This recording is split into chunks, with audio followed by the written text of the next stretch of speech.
दोस्तों, आंधी में टिन की छत क्यों उड़ जाती है? आपको पता है? आंधी में टिन की छत का उड़ना भी बर्नौलीज प्रिंसिपल से समझाया जा सकता है। देखिए कैसे।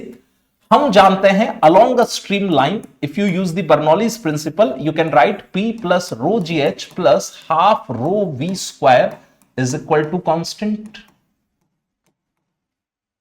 ठीक, इसकी थिकनेस नेग्लिजिबल है तो H एक बार के लिए अपन नेग्लिजिबल मान लेते हैं, यानी कि this term is tending to 0। समझना थोड़ा आसान हो जाएगा। आयरन की ये जो ऊपर आपने लगा रखी है शीट, इसकी थिकनेस नेग्लिजिबल मान सकते हैं। अब हवा जब चलती है, आंधी चलती है तेज, तो यहां ऊपर ज्यादा होती है स्पीड हवा की। कंपैरेटिवली इस घर के अंदर हवा की स्पीड होगी लेस, यहां V लेस है। जहां पर हवा की स्पीड ज्यादा होगी V ज्यादा रहा होगा। V आपने बहुत बड़ा कर दिया, RHS को कांस्टेंट रखना है। अगर ये V बढ़ा दिया तो प्रेशर को कम होना पड़ेगा, यानी कि ऊपर है लेस प्रेशर। इस टिन की छत के ऊपर का एयर प्रेशर घट चुका है।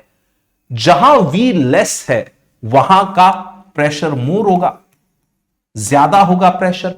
इसको सिंपल डायग्राम से अगर मैं समझाना चाहूं, मान लीजिए कि ये टिन की छत है ऐसी, ये घर बना हुआ था। इस घर में अब ऊपर का जो प्रेशर है वो तो कम हो गया है, लेस प्रेशर। इधर मोर प्रेशर, घर के अंदर हवा का प्रेशर ज्यादा है। तो ये ज्यादा प्रेशर के कारण ये जो टिन की छत है इस पर एक फोर्स लगेगा ऐसे ऊपर की तरफ। और अगर ये टिन की छत यहां मजबूती से नहीं जुड़ी हुई है तो ये टिन की छत उखड़ जाएगी और फिर तेज हवा के साथ बह के चली जाएगी। तो आंधी में, तूफान में टिन की छत का उड़ना समझाया जा सकता है बर्नौलीज प्रिंसिपल से। Stay awesome, see you again.